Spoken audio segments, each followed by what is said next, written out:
Something doesn't sit right when you think about where the crime happened and what was used. Patsy didn't paint in the basement, but she had been down there wrapping presents earlier that same day. Somehow, the killer picked that exact space to use tools that belonged to her, while wearing something that matched her clothing down to the exact fabric. That's not an accident, that's targeted, and if this was a random intruder, then they would have had to know her patterns, her materials, even her style. It's not just eerie, it's suspicious. It forces you to ask how anyone who didn't live in that house could know where she had been, what she wore, and what objects were tied to her that day. And what makes this harder to believe is the idea that someone, two people even, could have done a full study on the Ramseys to get all this right. You're not just looking at coincidence anymore, you're looking at a replica of behavior, a replica of space, and a replica of clothing. Whoever was in that house wasn't guessing, they were copying. And to copy something that precisely, you either have to be living alongside it or you have to be making it all up for show. That's where the theory starts to break down. You can't have both, a stranger with perfect foresight and no trace of themselves left behind. So let's get started.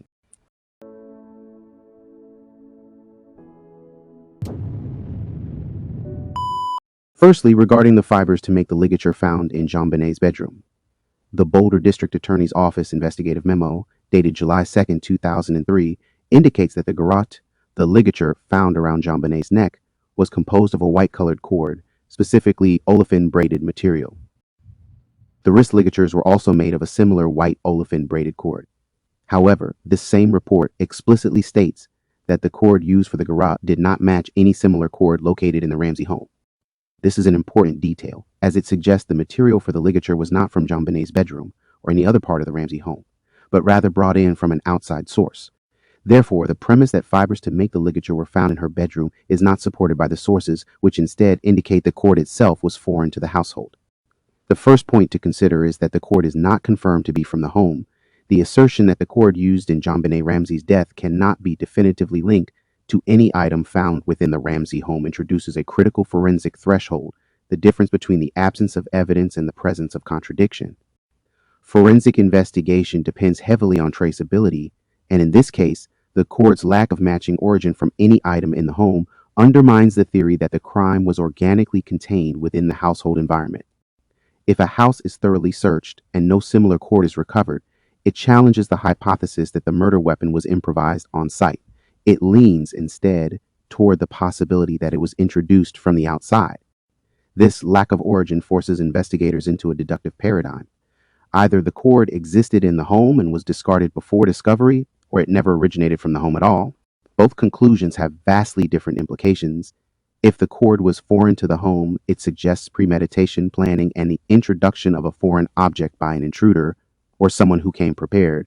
Philosophically, this raises the issue of intentionality. One does not stumble upon a complex garrote weapon, one brings it with purpose. Thus, the foreignness of the cord leans toward the conclusion that the act was either deliberate or rehearsed. The home, in forensic terms, becomes a closed system during an investigation. Every item introduced into that system should, in theory, have an origin or a trail. If something as significant as the murder weapon is untraceable within that system, it violates the principles of internal consistency. Investigators are trained to map every object within a crime scene to a logical origin. When an object like the cord cannot be traced to that origin, it destabilizes the integrity of the household as a self-contained crime scene and introduces the possibility of outside contamination or intervention. The cord becomes a theoretical anomaly, a physical object that does not belong. Philosophers of epistemology often debate the limits of knowledge when evidence contradicts the surrounding narrative. In this case, the narrative presented by the family implies an intruder theory, but the broader physical evidence contradicts that. Yet here, the lack of a known origin for the cord ironically supports the intruder hypothesis more than it does the insider one. It becomes a case where absence, the very thing that undermines so many intruder theories, suddenly lends it temporary weight. This line of reasoning, however, is still circumstantial. Forensic science values positive evidence over negative space. The absence of the cord in the home doesn't prove it came from outside. It only means it wasn't found. That distinction is critical. Philosophically, this is the tension between empiricism and rationalism. Empirically, the cord isn't in the house. Rationally, that could mean many things, and each interpretation demands careful scrutiny of motive, opportunity, and cover-up potential. There is also a psychological dimension to the absence of matching cord. A killer operating inside the home might choose a cord already present, for convenience, for speed, or to avoid suspicion. The use of a unique or outside cord, if intentional, may suggest an attempt to confuse or mislead investigators, introducing foreign material to imply an intruder. This introduces the concept of forensic staging, where crime scene elements are manipulated to misdirect. If the cord doesn't belong, it may have been selected for precisely that reason, to look like it doesn't belong. From a behavioral profiling perspective, the use of a cord not sourced from the home alters the psychological profile of the offender. An impulsive domestic assault rarely involves materials that are brought into the home for the express purpose of restraint. It typically involves weapons of opportunity, objects readily available in the environment. So the presence of a non-matching cord suggests pre-crime planning or at least access to materials not consistent with panic or passion, which are hallmarks of domestic violence. This deviation leans toward either a calculated actor or one who is very familiar with the home's layout and blind spots. Finally, from a philosophical lens, the cord represents the fracture between appearance and essence. On the surface, the crime scene mimics chaos and grief, but the cord, a foreign object introduced into an otherwise pristine domestic sphere, becomes a silent contradiction. It stands apart, not just in substance but in symbolism. It is not a thing that belongs to a family Christmas night. It is the thing that signals intrusion, whether literal or figurative. Its very presence raises the possibility that what we're being shown in the narrative is not the truth, but a curated representation designed to comfort the surface while concealing the void beneath. The second point to consider is the absence of evidence does not equal the evidence of absence. The philosophical premise that the absence of evidence is not evidence of absence is central to both criminal investigations and logical reasoning. Just because a matching cord wasn't located in the Ramsey household does not logically necessitate that it never existed there. It simply means it was not recovered. In deductive logic, this is an example of a fallacy of negative proof. One cannot conclude that something does not exist simply because it has not been found. In forensic terms, this mandates restraint. Investigators must distinguish between what is provable and what remains unknown. Forensic science relies on physical corroboration, but it also operates under constraints: time, access, contamination. If a piece of evidence was removed before a search or discarded in a way that prevents discovery, the absence of that evidence tells us nothing definitive about its original presence.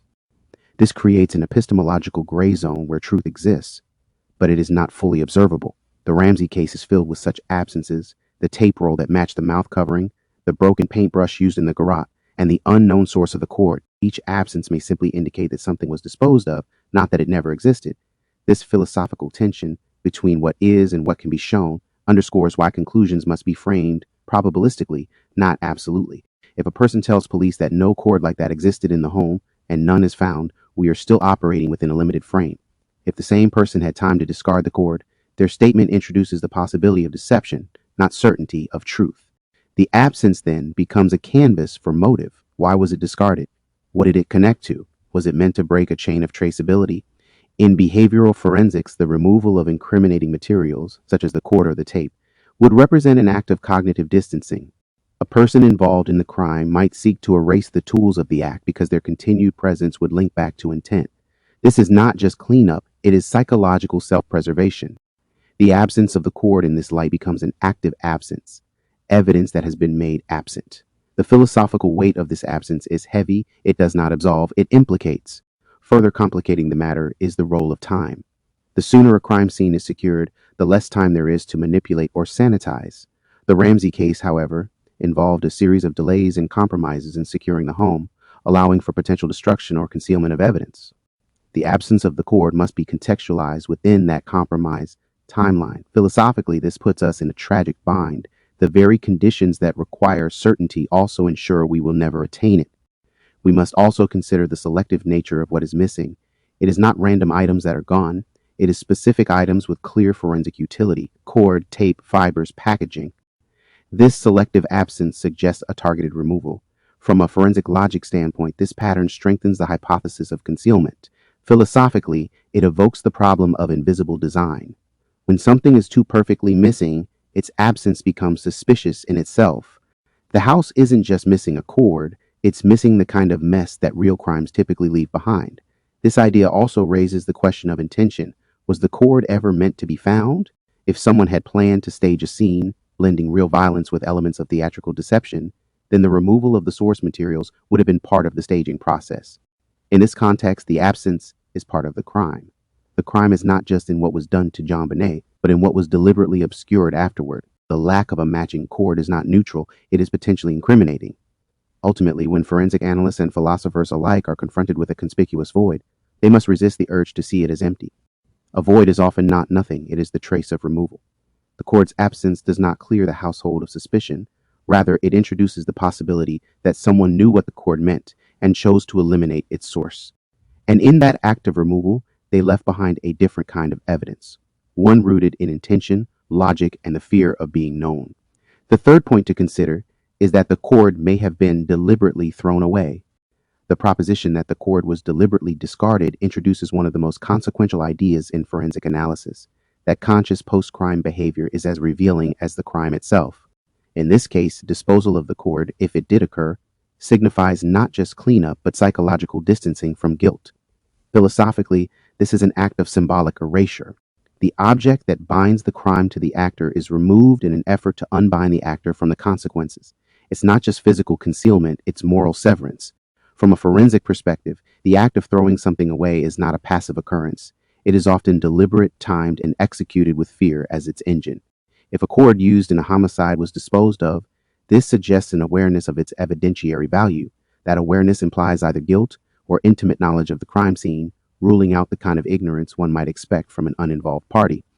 The act of disposal is in itself a form of testimony, silent but logically implicative. The psychological framing here is key. Those who commit impulsive crimes often act without thinking about evidence. They are overcome by rage, panic, or intoxication. However, the removal of a forensic tool such as a cord indicates a reflective mind, one that is calculating consequences and seeking to manipulate the crime scene. In criminal profiling, this kind of behavior often correlates with staging or secondary intent, not only to harm, but to mislead.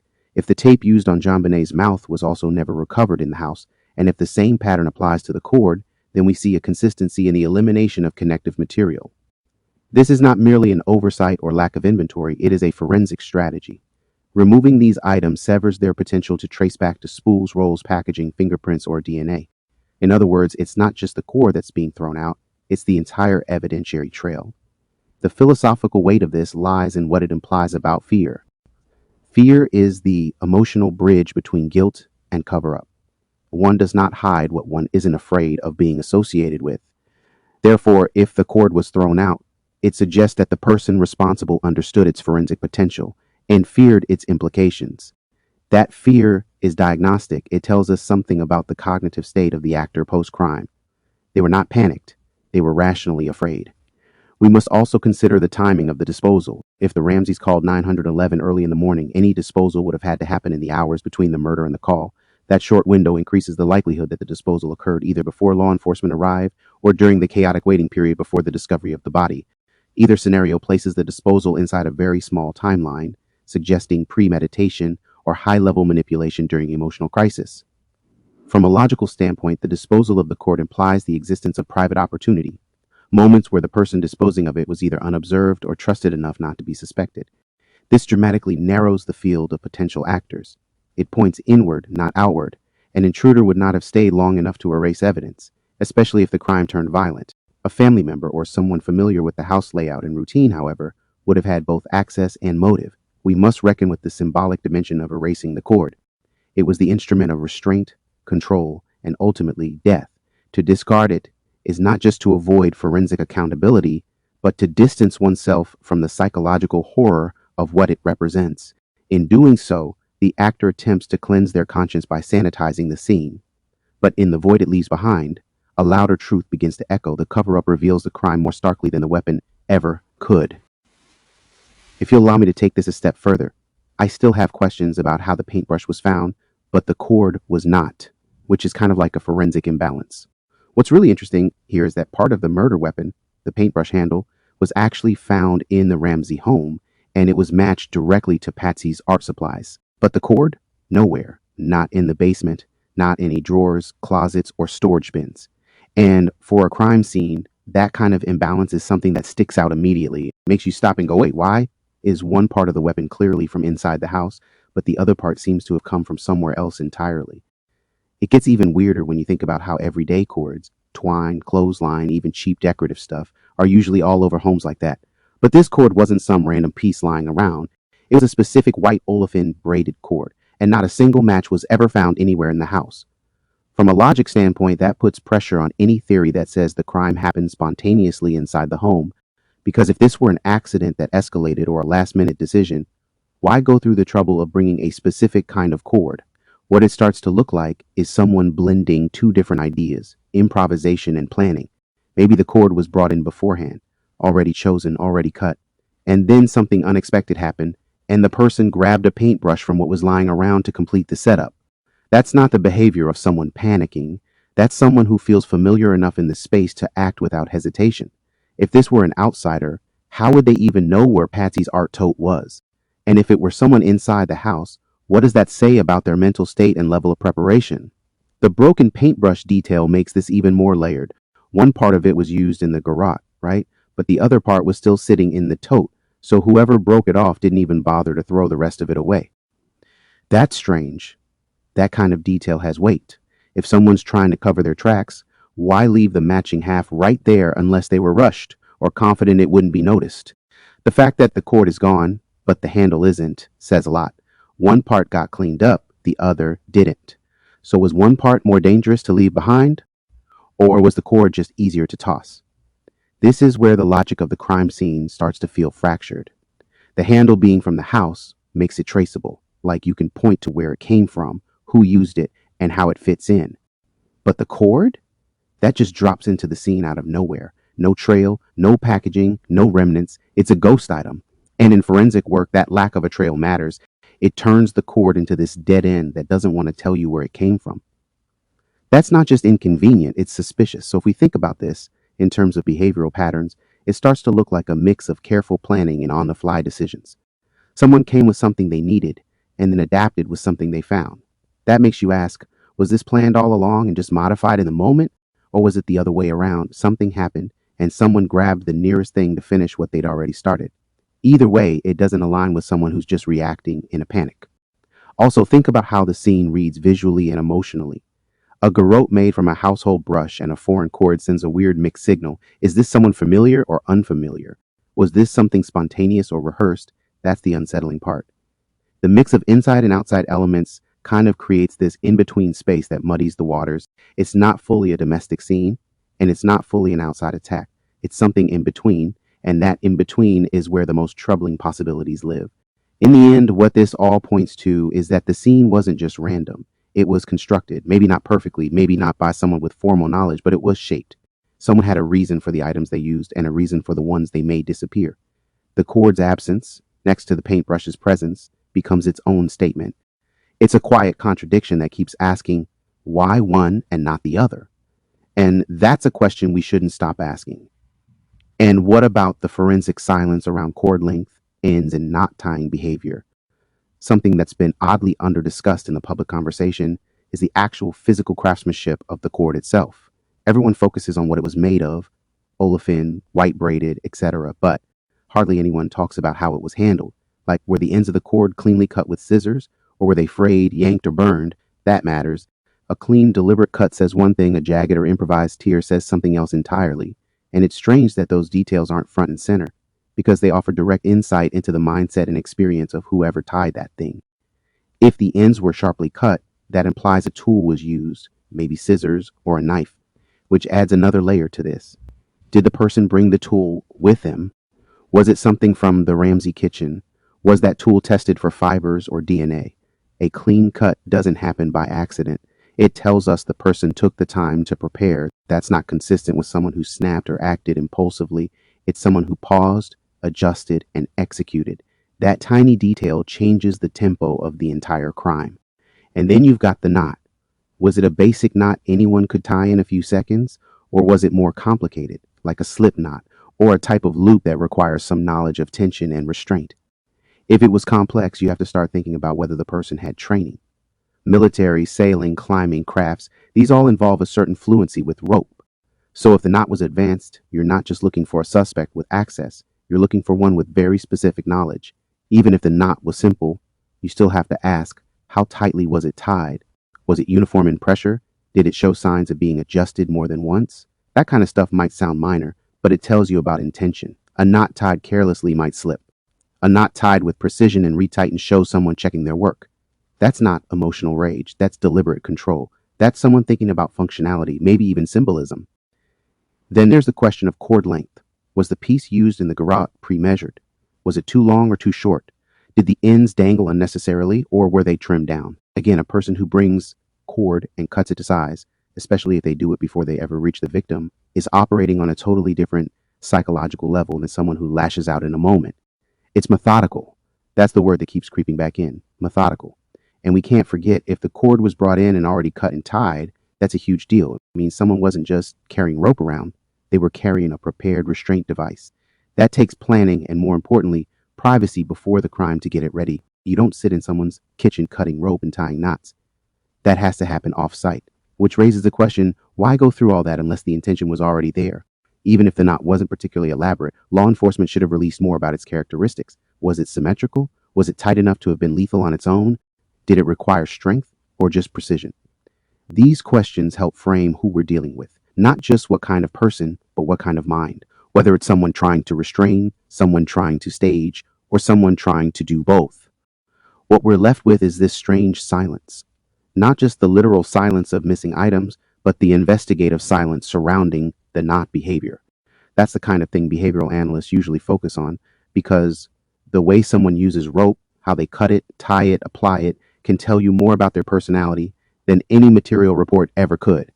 And the fact that those details have either been withheld or under discussed makes it feel like there's a huge behavioral clue that's just sitting there, waiting to be acknowledged. Thinking also about the fact that the cord's absence reflects a missing chain of custody and a missed DNA trail. One thing that can't be ignored is what the cord's disappearance really means from a forensic standpoint. We're not just talking about a piece of rope that was used and never found. We're talking about the complete loss of what could have been an entire chain of custody. In modern forensics, braided cords like the one used on JonBenet are like DNA sponges. They trap skin cells, sweat, body oils, and even tiny flakes of hair. But when the full spool or packaging isn't recovered, you don't just lose an object, you lose an entire investigative trail. If investigators had located the rest of the cord, or even the spool it came from, they could have tested for latent fingerprints on the roll, or run-touch DNA swabs on the unused section. Even the way the cord was stored, if it had been in a plastic bag, a drawer, or still sealed, would have told them something about how recently it had been handled and by who. And that's what makes the absence so damaging. Someone didn't just hide the weapon, they hid its origin story. Let's say the cord had been left behind, still partially rolled.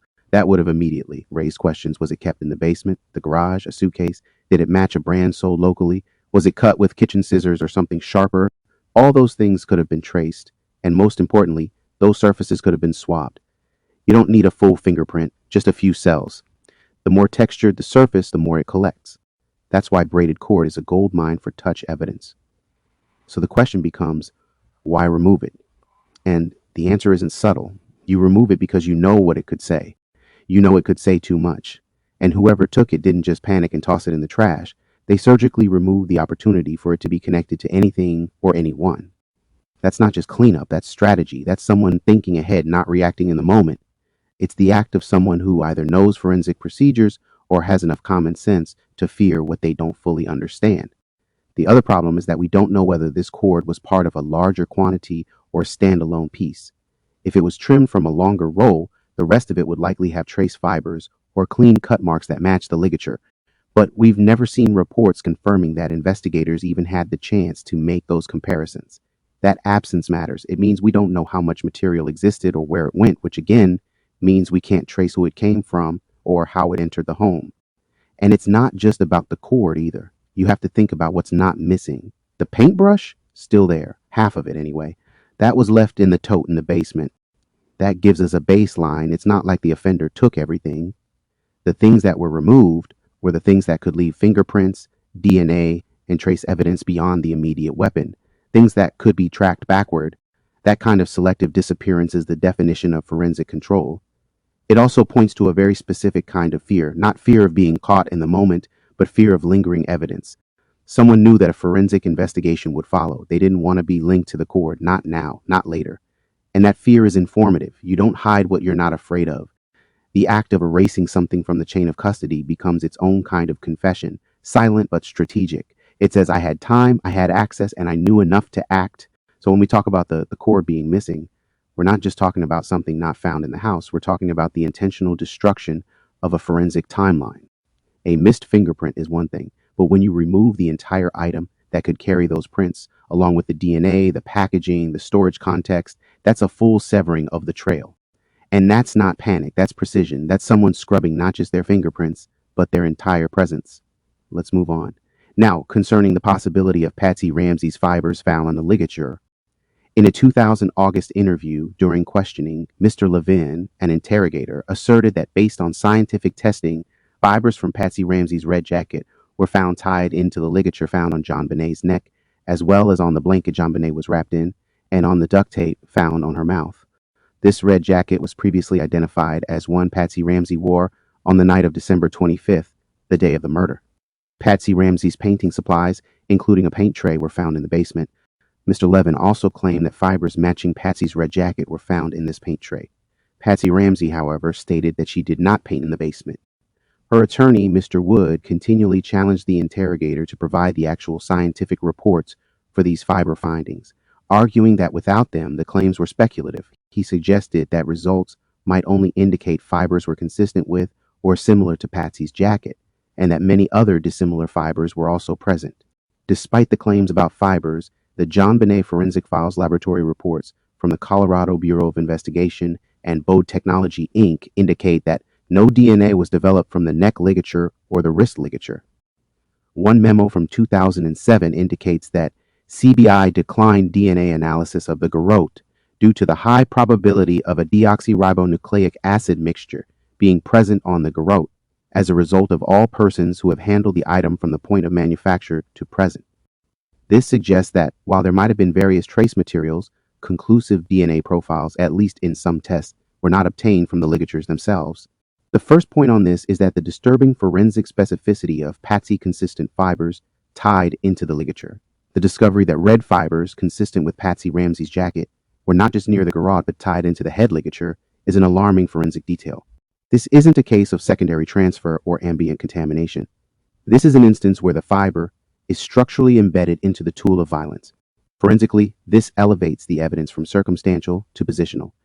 A fiber can fall onto an object, it doesn't tie itself into a knot. This specificity creates an undeniable proximity between the source of the fiber and the act of tying the ligature. Philosophically, this fiber's location inside the knot forces us to reconsider our assumptions about presence and agency. A fiber embedded within a tight knot implies direct involvement at the moment of creation or manipulation. This is not about guilt per se, but about contact at a meaningful moment. It represents a physical dialogue between the material and the human hand that constructed the device. This undermines the idea of passive presence and gestures toward active engagement. Whoever tied that knot was wearing, holding, or touching something associated with Patsy's jacket. The fiber's placement is critical because knots, once pulled tight, seal and trap material inside them. This is not a surface-level trace that could have arrived afterward. It suggests the fiber was already present when the knot was being formed, and thus the forensic interpretation must deal with the fact that this fiber predates or coincides with the fatal act. This leads to questions of staging, sequence, and even intent, because embedded fibers don't float. They are fixed in time and tension. This kind of fiber evidence falls under what forensic scientists might consider trace entrapment under pressure, meaning the material was compressed and preserved within a high-friction environment, which increases its credibility. A fiber that is simply stuck to an object can be explained away. A fiber woven into a forensic instrument, however, becomes a witness frozen in place. It's part of the timeline, now not just a contaminant. The ligature, in this case, becomes not only a weapon, but an archive of interactions, a rope that tells a story. From a legal reasoning standpoint, the challenge becomes how to interpret this specificity without jumping to guilt. The presence of a fiber tied into a knot does not prove who tied it, but it excludes many other possibilities. It narrows the range of viable explanations. If someone else tied the knot, they would either have to be wearing Patsy's jacket, handling it with her jacket in their hand, or using cordage that had already been intimately in contact with her. This is no longer a matter of who was in the home. It becomes a matter of who was in physical conversation with the materials of the crime. A common counterargument is that fibers from clothing, especially something as fuzzy or static prone as fleece or wool, could have already been present on the cord prior to the knot being tied. However, that explanation only holds if we assume that the cord had been handled or stored near the jacket previously, which introduces a chain of custody problem. If the cord wasn't sourced from the home, then how did Patsy's fibers get embedded into it unless they were introduced during the event itself? The distinction between tied into versus falling near is one of intentional contact versus environmental chaos. Crime scenes are inherently messy, but knots are not. They are structured, methodical, and usually deliberate. The act of tying a knot around a child's neck requires physical closeness, motor control, and interaction with the material. If Patsy's jacket left fibers that became part of that structure, then regardless of her intent, we are looking at contact during the critical window of violence or staging. Ultimately, what makes this disturbing is that this isn't about speculation, it's about physical law. Fibers do not move backwards into knots, they cannot migrate into tight spaces unless placed there before the compression occurs. That makes this detail not just forensic, it makes it temporal. It is not merely evidence of presence, it is evidence of sequence. And sequence in a murder investigation is everything. We must also consider that the possibility that the ligature was created or staged earlier, or for another purpose. Considering the ligature may have been constructed prior to the crime raises the possibility that it was not initially made as a murder weapon. This introduces a unique philosophical tension, the reappropriation of an object from benign to violent use.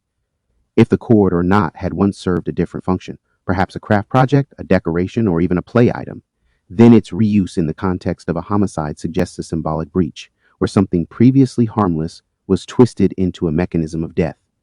That transformation carries moral weight, and it demands attention to both context and chronology. Forensically, repurposed materials leave behind clues. Cord that has been tied and untied, used previously for other tasks, or handled by multiple people, often shows signs of fray, wear, or non-uniform tension. A forensic fiber analysis might reveal inconsistencies in pressure patterns, knot symmetry, or foreign debris embedded within the fibers. If the ligature in this case appears overly complex or carefully constructed, it may signal premeditation. But if it shows signs of previous use unrelated to violence, it may indicate a staged element, something crafted earlier and later adapted. The hypothesis that the ligature was made prior to the night of the murder also invites a reconsideration of opportunity and intent. If the ligature was already tied, or mostly tied, before the incident, it opens the possibility that someone retrieved an existing object and applied it to the victim in the moment, rather than improvising in panic. This suggests not only a level of familiarity with the object, but also forethought, whether for harm or staging. In either case, it implies a breach in the line between ordinary domestic life and something far more sinister. Philosophically, this points to the concept of dual-use objects, tools, or items that shift in moral character based on context. A cord in a home might be used for tying hair, bundling craft supplies, or hanging decorations. But when the same cord becomes part of a ligature in a homicide, it assumes a new moral identity. If that transformation was intentional, the person responsible is not just guilty of violence, they are guilty of recontextualization. They chose to recast a mundane object into a vessel of death. That choice, whether planned in advance or seized in the moment, reveals psychological depth and moral intention. If the ligature was built with aesthetic care, symmetrical knots, tension balance loops, or deliberate placement, it further bolsters the idea that it was pre-constructed. In such a case, the question becomes, for what purpose was it made? If there is no innocent explanation, then the default conclusion is that the object was manufactured for harm, possibly days or weeks in advance. Alternatively, if it was made for a benign reason but then used in the crime, the decision to use it must still be seen as a conscious escalation of violence, a point where ordinary life and hidden rage intersected. There is also the matter of storage. If the ligature or cord had been sitting in the house for days prior, untouched but accessible, it implies someone knew it existed and where to find it. This connects the object to familiarity. A stranger would know where old art supplies or home materials were stored, a family member would. Thus, even if the cord predates the murder, its retrieval still points to someone with knowledge of the domestic landscape. This narrows the field of potential actors and reframes the crime as an act that grew from within, not imposed from without. Forensic reconstruction of the knot's history could provide additional insight. If any knots were tied in advance, or if certain fibers within the cord show signs of repeated folding or pressure unrelated to the act of strangulation, this could support the theory of a repurposed object. It may also reveal who tied the original knot if DNA is preserved in the twisted fibers. The closer we get to proving prior use, the more the act becomes not just one of violence, but of narrative manipulation, recycling a known object to create confusion, distance, or even misdirection. Lastly, if this ligature was pre-made and then applied, it casts the entire crime in a new psychological light. It implies either anticipation of harm or an effort to dramatize the crime scene with a theatrical element. The murderer didn't simply act, they staged. They chose something already in existence, altered its meaning, and embedded it into a scene of death. This moves the crime from the category of tragic impulse to that of symbolic communication, where the tools, the positioning, and even the materials are as much about misdirection as they are about control. Something else that's interesting is the call for retesting and the statistical imbalance of fiber evidence. The idea of retesting the ligature speaks to the enduring power of forensic re-examination, especially in cold or stagnant cases. Modern technology provides capabilities that were simply unavailable in 1996 to 1997. The ligature may now yield trace DNA profiles through advanced touch DNA analysis, microspectral fiber matching, or mitochondrial DNA testing on embedded particles. Reopening that evidence is not just a matter of science, it's a matter of ethical obligation. When a child is murdered and the truth remains buried beneath outdated testing methods, the state's responsibility is to re-engage with the physical record until clarity is achieved. The request for retesting is also rooted in the unresolved imbalance of the fiber distribution, specifically why fibers consistent with Patsy's jacket are entangled with the head ligature, while no such entanglement exists with black fibers from John's clothing.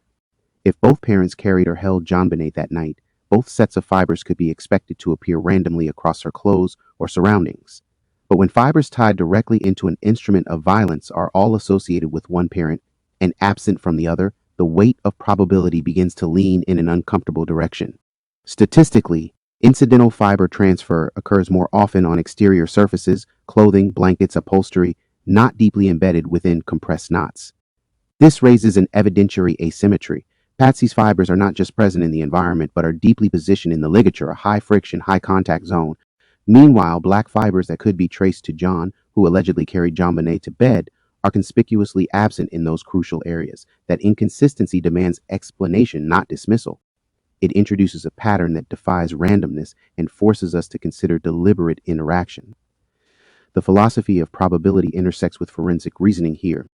When materials behave in statistically improbable ways, when one individual's fibers appear where another should, or when the distribution pattern favors symbolic association over environmental logic, it suggests an external shaping force. In simpler terms, the fiber pattern doesn't look like it was generated organically. It looks like it was curated, perhaps unconsciously, perhaps not, but in either case, it violates what we would expect from a chaotic, unplanned crime scene. Retesting could also reveal profiles that weren't sought before. Early forensic teams may have stopped at consistent with Patsy's jacket and moved on. But deeper chemical or textile analysis could determine not only consistency, but exact match, fiber weave, dye batch, and even microscopic wear patterns that are unique to one garment over another. It's possible that these fibers aren't just consistent with Patsy's jacket, they are from Patsy's jacket. That is a qualitative leap in evidentiary strength. It shifts the conversation from proximity to participation. There's also a philosophical difference between what we find and what we expect to find. The absence of certain evidence is just as critical as the presence of others. Forensic expectation is a kind of predictive logic. If a person claims to have held a body, we expect their fibers to appear. When that expectation is not met, it disrupts the narrative. Either the narrative is false or the evidence was disturbed. Either way, this triggers a need for deeper investigation and a reframing of the timeline. The statistical imbalance also challenges the randomness defense. If fibers were floating freely in a household filled with activity, clothing changes, and movement, we would expect some degree of indiscriminate contamination. The fact that Patsy's fibers are found in specific mechanically relevant zones, not just randomly across the scene, signals intention or at least proximity at a critical moment. It suggests that her physical materials weren't drifting. They were present where decisions were being made and where pressure was being applied. Retesting offers the chance to resolve, or at least better define, these asymmetries. DNA, textile wear, latent fingerprints, and even advanced imaging might show who touched what, when, and under what conditions. The ligature becomes more than an object. It becomes a map that tells us whose hands were closest to the act, whose fibers were drawn into the sequence, and whose silence allowed the imbalance to persist for decades. To ignore that map now, when the tools to read it are finally available, would be a moral failure and a forensic betrayal. Moving forward then, considering these points, if Patsy Ramsey's jacket fibers were indeed tied into the ligature and found in the basement paint tray, and the ligature material itself was foreign to the home, it would create a complex picture of crime scene movement. Intruder's entry and initial actions. An intruder would have brought the ligature material into the house, as it did not match any existing cord in the home. Interaction in the basement. If Patsy's jacket fibers were found on the ligature and in the basement paint tray, this would imply Patsy Ramsey's presence and or direct contact with the ligature in the basement where JonBenet's body was found. This is significant because Patsy Ramsey stated in a 1997 April interview that she was not in the basement that morning before the police arrived. John Ramsey was the one who discovered JonBenet in the basement and carried her upstairs. So, to me, there's the implausibility of an intruder reproducing Patsy's fiber signature. The notion that an intruder could have worn an outfit so materially consistent with Patsy Ramsey's that fibers from it became deeply embedded in the ligature used on JonBenet stretches forensic plausibility to its breaking point. Fiber transfer is not random. It is trace evidence governed by proximity, pressure, and friction. For a fiber from a sweater to be embedded inside a tightly constructed knot, the person wearing the garment had to be in intimate, sustained contact with that object. To suggest that someone other than Patsy could have recreated that fiber trail exactly requires a scenario so elaborate it becomes self-defeating. For the intruder theory to hold, this hypothetical person would have had to first know what Patsy Ramsey was wearing to the Whites' party that night. But clothing choices are not always predictable or repetitive, especially during holidays or social events. Unless the intruder had access to the Ramseys' private wardrobe ahead of time, or was physically present during their departure and return, there is no logical way they could have known the color, texture, or fiber structure of her outfit in advance. The epistemological barrier here is massive. This level of inside information implies an omniscience that ordinary intruders do not possess. Even if we entertain the idea that the intruder observed Patsy as she left the house and somehow noted her outfit, it is beyond reasonable expectation to believe they could leave, find, or purchase a garment made of the exact same fiber type, color, and density, and return to the home to plant that evidence. Fabrics are not universally available. Different brands, dye lots, and manufacturing processes create slight but crucial differences detectable by forensic fiber analysis. Matching a red sweater from across town would be like hitting a genetic bullseye with a blindfold on. The theory becomes even more absurd when considering the time constraints. If the murder occurred shortly after the family returned from the party, there would have been no opportunity for an intruder to carry out such a complex errand. And if it was done before the crime, it implies that the intruder anticipated Patsy's wardrobe in advance, an idea bordering on precognition. This suggests either an insider role or a level of surveillance so intimate that it stops being believable as an outsider narrative. Furthermore, we must consider motive. What kind of intruder would risk the additional exposure, planning, and cost required to intentionally plant misleading fibers that could implicate a specific family member? The idea of using textile mimicry as a form of evidence manipulation is not only elaborate, it's functionally unnecessary. Most criminals don't think in terms of forensic staging unless they have a deep understanding of crime scene protocol. This would imply the intruder was not only a killer, but a forensic specialist with access to fabric swatches and a plan to frame someone based on fiber evidence alone. The logistics also crumble under scrutiny. Even if the intruder obtained a similar garment, they would have had to wear it during the crime to transfer the fibers through body heat, motion, and friction. This means they would have deliberately worn something highly incriminating, spent extended time creating tight ligatures under tension, and still managed to evade all other forms of detection, leaving no DNA, no footprints, no unfamiliar fibers, no skin cells, and no trail. It demands a precision that defies what we know about real-world criminal behavior. Fiber evidence is typically circumstantial, but in cases like this, when it is tied into the very instrument of homicide, it becomes evidentiary gravity. The embedded red fibers in the head ligature don't suggest a casual encounter or background contamination. They suggest presence during knot formation. Trying to circumvent that implication by introducing the idea of an intruder with a matching outfit creates more questions than it answers. It doesn't simplify the scene, it overcomplicates it to the point of incoherence. In the absence of any compelling evidence that someone other than Patsy had the means, motive, and materials to replicate her fiber presence so specifically, the most reasonable explanation remains the most direct one. The fibers are hers because she was there. To believe otherwise requires a conspiratorial intruder acting with fashion-conscious omniscience, armed with forensic foresight, and executing a clothing-based framing operation that not even professional crime scene technicians could pull off. Such a theory collapses under its own weight. Additionally, we can think about the logical breakdown of the intruder framing theory. The intruder theory, particularly one that involves an elaborate attempt to frame Patsy Ramsey using fiber evidence, falls apart when subjected to basic principles of logic, probability, and human behavior. For someone to intentionally plant red fibers consistent with Patsy's jacket into the ligature requires not only a deep understanding of forensic science, but also a rare ability to predict what she would wear, source matching fabric, and successfully insert it into a tightly tied knot, all without being detected. This isn't simply implausible, it's a scenario that enters the realm of fiction. The core assumption of the intruder framing theory demands a sequence of actions that are disconnected from reality. It presumes that the offender either possessed clairvoyant knowledge of the Ramsey family's wardrobe or had such extensive surveillance access that they could observe, interpret, and react to clothing choices in real time.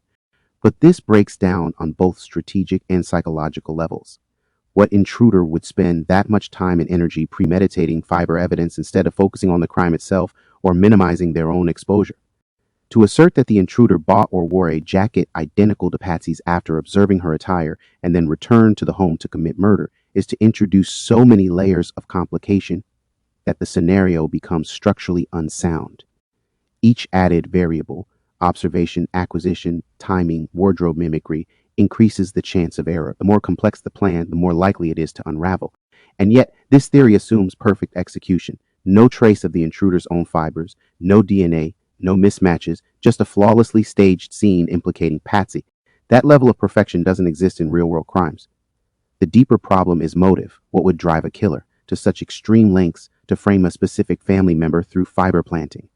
This isn't a spontaneous or even premeditated murder with simple objectives like robbery or revenge. It becomes an elaborate forensic theater, requiring the perpetrator to risk capture by staying in the home longer, fabricating evidence, and ensuring it matches just closely enough to pass scientific scrutiny. This goes beyond malice. It requires obsession, resources, and precision far outside the range of ordinary criminal behavior. Even if we allow for the existence of such an offender, we have to confront the fact that no additional supporting evidence of this theory has surfaced. No purchases of red sweaters were traced. No surveillance showed anyone casing the Ramseys' house in a way that would suggest detailed observation. There were no calls, no notes, no signs of stolen wardrobe pieces or fiber-related tools. Every time we try to support the framing theory with external facts, it collapses into a vacuum. It is a theory with no gravity, floating, unanchored to reality. The theory also underestimates how trace evidence works in real environments. If someone wore an outfit similar to Patsy's to spread fibers around the crime scene, those fibers would be dispersed inconsistently. Some would land on blankets, some on the carpet, some on JonBenet's clothes, but the ones embedded in the ligature are not randomly distributed. They're structurally entrapped, compressed into the knot. That precision contradicts what we would expect from a general contamination strategy. This isn't a wide dispersal, it's a forensic bullseye. We are left, then, with an argument that only functions if we accept a hypothetical intruder who not only understands forensic evidence, but deliberately exploits it with a level of sophistication that would rival trained investigators. That's not just rare, it's statistically invisible. Most criminals are not planning fiber narratives. They're fleeing the scene, erasing fingerprints, or avoiding surveillance. They are not crafting elegant forensic symphonies to implicate innocent mothers by mimicking their holiday attire and embedding fibers in ligature knots. It's a theory that assumes genius and precision when most crime is driven by impulse and error. In the end, the intruder framing scenario is a logical collapse. It multiplies improbabilities to sustain itself, introduces unprovable steps, and relies on a character, this unknown forensic genius intruder who simply does not exist in the factual record. The more we attempt to reinforce it, the more tangled and self-defeating it becomes. It's a theory of convenience, not coherence, and when placed next to the simpler and more direct implication that the fibers came from someone already in the home and intimately involved, it cannot stand. There are other things to consider as well. Post-discovery movement or prior access, the presence of her jacket fibers on the ligature could suggest several scenarios for crime scene movement. 1. Direct involvement handling. Patsy could have handled the ligature or been in close proximity to it in the basement, potentially even during its creation or application, before John Ramsey discovered JonBenet. However, both Patsy and John Ramsey deny involvement in the crime. 2. Transfer of fibers. The fibers could have transferred to the ligature during post-discovery handling of JonBenet's body by John Ramsey, and then subsequently transferred to Patsy's jacket through contact with him or the body, or vice versa. John Ramsey carried JonBenet upstairs after finding her, and Patsy later interacted with JonBenet's body upstairs. Neither John nor Fleet White Jr. wore gloves when they handled the duct tape or JonBenet's body in the basement. No one was wearing gloves when various persons gathered in the living room and stood over the body after it was brought upstairs. 3. Prior contact in the house. If Patsy's jacket was in other areas of the house where the ligature might have been brought or prepared by an intruder, fibers could have transferred before the ligature was used.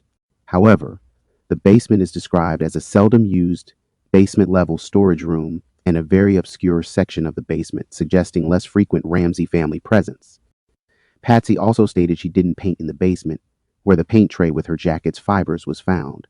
When thinking about the implausible precision of the intruder's mimicry of Patsy's behavior and clothing, the idea that an intruder could enter the Ramsey home and instinctively gravitate toward a location Patsy had just used, specifically the gift wrapping area in the basement, defies ordinary criminal behavior. The fact that the intruder didn't just use any area of the house, but one that had recently been visited by Patsy, introduces a chilling coincidence that quickly shifts into the realm of design. If the intruder was acting independently, why would they be drawn to the precise space tied to Patsy's personal routine? There is no practical reason to enter the wrapping room unless the offender was either extraordinarily familiar with the household or mimicking her presence. This precision deepens when we consider that the murder weapon, a makeshift garrote, was fashioned using part of a paintbrush, and that Patsy was known to paint, though not in that specific room. The fact that the intruder sourced the handle from a brush linked to her artistic tools introduces another suspicious overlap. It's not merely about functional use, it's symbolic.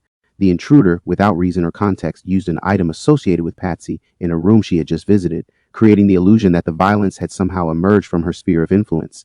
That level of convergence would require intimate knowledge of her habits, storage methods, and movement throughout the home, knowledge only an insider would reasonably possess.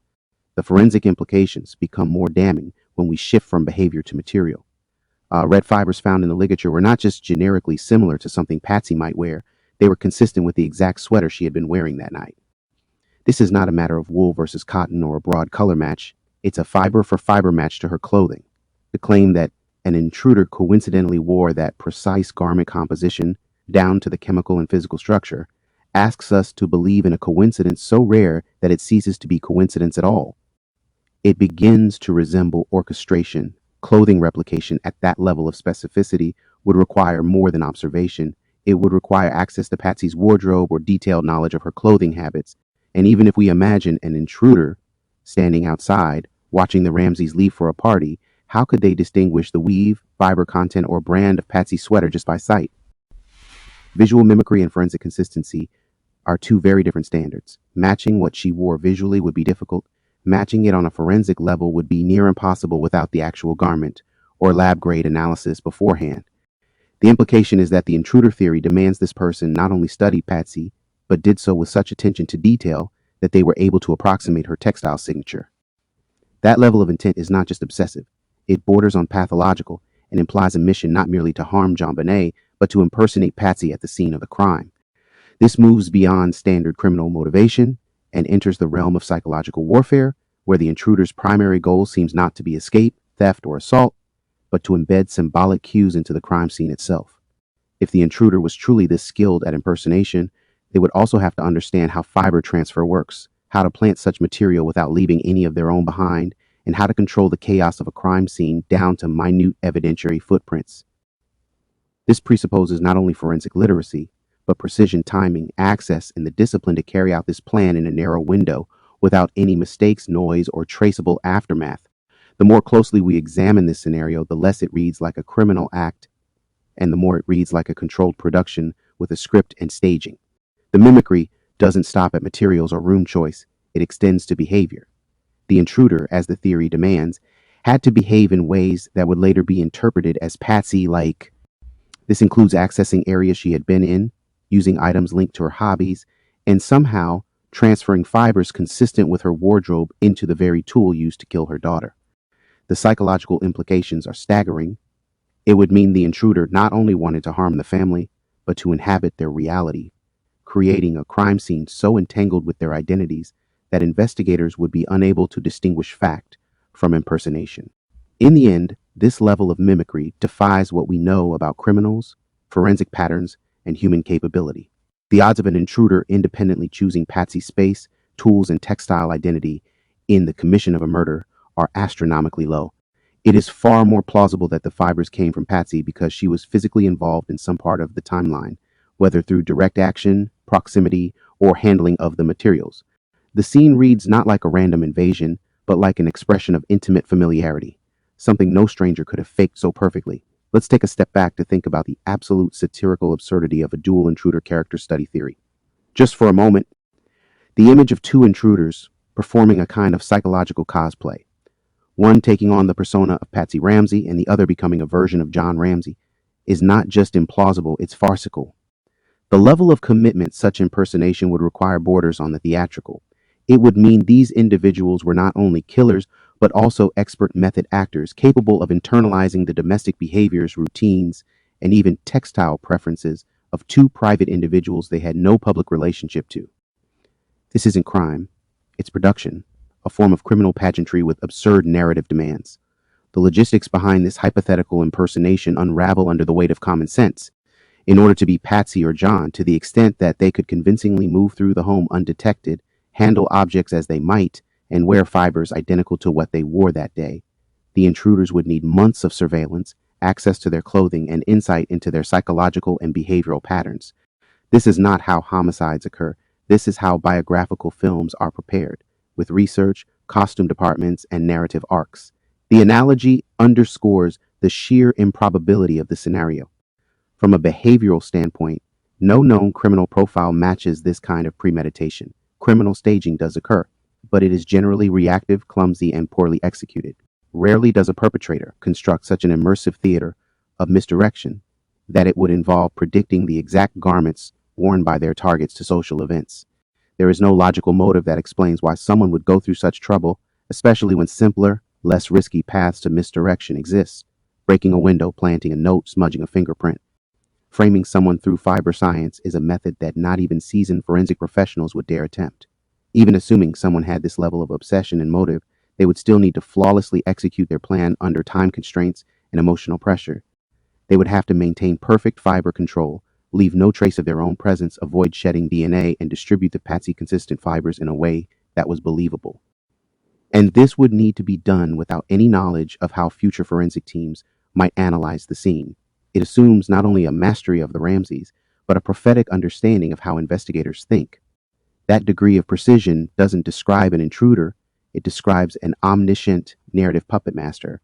The character study analogy also breaks down under the sheer amount of risk it introduces. No intruder would gamble their success on their ability to impersonate the Ramseys so well that the planted evidence wouldn't appear suspicious. The moment the match becomes too close, fibers tied into the knot of the ligature, objects used that were known to belong to Patsy, the plan begins to collapse under its own theatrical weight. A real framing would aim for plausibility, not perfection. A perfectly executed framing is actually the most incriminating kind of all. Philosophically, this entire theory collapses because it introduces a contradiction. It requires us to believe that the intruder was both maniacally precise and functionally invisible. This imagined person would have to possess an intimate knowledge of the family's materials and behaviors, yet be so undetectable that not a single hair, fiber, or skin cell of their own could be found. This duality, omniscient yet absent, present yet unseen, is not just illogical, it's metaphysical. The intruder becomes a ghost who understands human texture, visual continuity, and psychological projection. The absurdity is revealed in the sheer weight of perfection the theory asks us to believe in. The double impersonation idea also implies a motive that doesn't exist. If the intent was to kill a child and escape undetected, why add layers of deception that increase risk exponentially? If the intent was to frame the parents, why frame them through scientific subtleties instead of more visible indicators? Why not plant a weapon, stage a note, or leave evidence in a more conspicuous way? The character study theory assumes that the goal of the intruders was not just to commit a crime, but to commit a literary crime, one written in clues, symbols, and psychological innuendo. In the end, invoking two intruders who researched and embodied the Ramseys as characters isn't just a flawed theory. It's a satire of the genre of crime fiction. It reads like parody, like a crime designed by someone writing for dramatic effect rather than surviving in reality. And that is precisely what makes it so useful rhetorically. When a theory can only exist if we turn the crime scene into a theater stage and the killers into character actors, then we know the theory is not grounded in logic, evidence, or psychology. It is grounded in desperation, a final attempt to make the implausible sound marginally possible. And again, thinking along the lines of the statistical impossibility and psychological unlikelihood of the scenario, the probability of a stranger selecting the exact area of the basement that Patsy Ramsey had visited earlier in the day, using materials associated with her, and wearing fibers identical in microscopic structure to the very sweater she wore that evening, approaches statistical impossibility. Randomness, in a forensic context, has limits. Coincidence must eventually yield to pattern, and pattern implies contact. The more elements that align, space, object, behavior, fabric, the less we can attribute the convergence to chance. At some threshold, the laws of probability begin to accuse. The difficulty lies in the sheer number of independent variables that would have to align for this theory to work. First, the intruder would need to choose the wrapping room, a location not obviously valuable or accessible in a large home. Second, they'd need to select an object not just useful but symbolically and practically associated with Patsy. Third, they'd need to be wearing a garment whose fibers match hers not only in color, but in synthetic makeup, twist structure, and dye pattern. Each of those steps has a minuscule chance of happening individually. The joint probability of all three is vanishingly small. The statistical issue is compounded by the uniqueness of the fiber evidence. These aren't just red fibers, they are consistent with a known garment Patsy owned and wore that night. The universe of red fibers is wide. Acrylic blends, wool, cotton, polyester, that the fibers in question match not just the general type but the specific textile found in her clothing elevates their evidentiary value. In other words, these are not generic markers, they are identity-linked residues far less likely to show up in the possession of a stranger. Psychologically, the odds that an intruder could or would plan a crime around fabric mimicry are equally unlikely. Most crimes are impulsive, emotionally charged, or driven by tangible motives: money, revenge, sexual violence. The idea that an intruder would not only commit murder, but go to great lengths to simulate Patsy's wardrobe and environment implies a level of obsession bordering on psychosis, but also a forensic literacy bordering on genius. Those two traits rarely coexist. A psychotic offender rarely plans with surgical precision. A calculating one doesn't choose methods that require guesswork on par with costume design. The criminal mind also tends to favor shortcuts. They look for low resistance, high reward opportunities. Breaking into a home and killing a child is already high risk.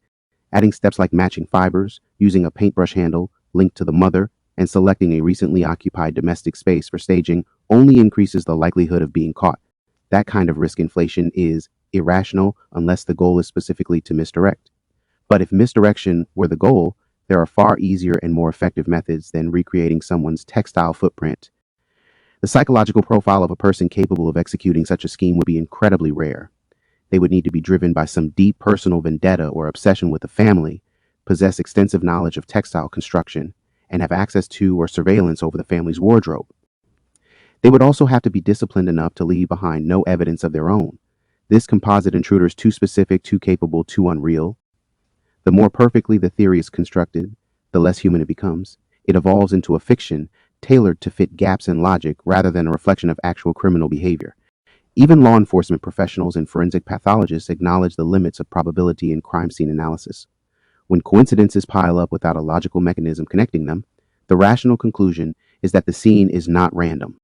It is not coincidence, but consequence. Fiber evidence is not a narrative device. It is a chemical and physical trail. When that trail leads back to a specific person with consistent behavioral access and material proximity, the burden of disproof lies not with the evidence, but with a theory that seeks to explain it away. In a case like this, Occam's razor becomes indispensable. The simplest explanation, that the fibers are there because Patsy was in contact with the object, is far more likely than any theory that relies on complex impersonation, statistical miracles, or unknown intruders with perfect execution. It is not bias that leads us to this conclusion. It is the collapse of every alternative under the weight of its own improbability. When chance fails to explain, we are left with intention. And when that intention points inward rather than outward, we must have the courage to face what the evidence actually says.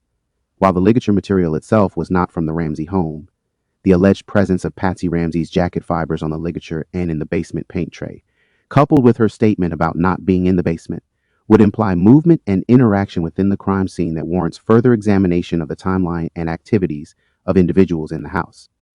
The differing interpretations and disclosures regarding the fiber evidence highlight the complexity and contested nature of the forensic findings in this case. So I will leave off by saying this. What we're left with is too perfect to be random. The scene is tailored in a way that only someone close could have managed. It doesn't make sense that a stranger would go to a department store, pick out a sweater that matches Patsy's, dig around a large basement, and just happen to pick a paintbrush from her supplies and stage the scene in the one room she had just been in. That's not luck, that's intimate knowledge. Or it's manipulation by someone with access. Either way, it tells us something important. The person responsible knew too much. If you follow that line of thinking, it forces a shift. You stop asking how an outsider pulled this off and start asking who inside that house had the motive, the opportunity, and the familiarity. The staging only looks clean because it was meant to.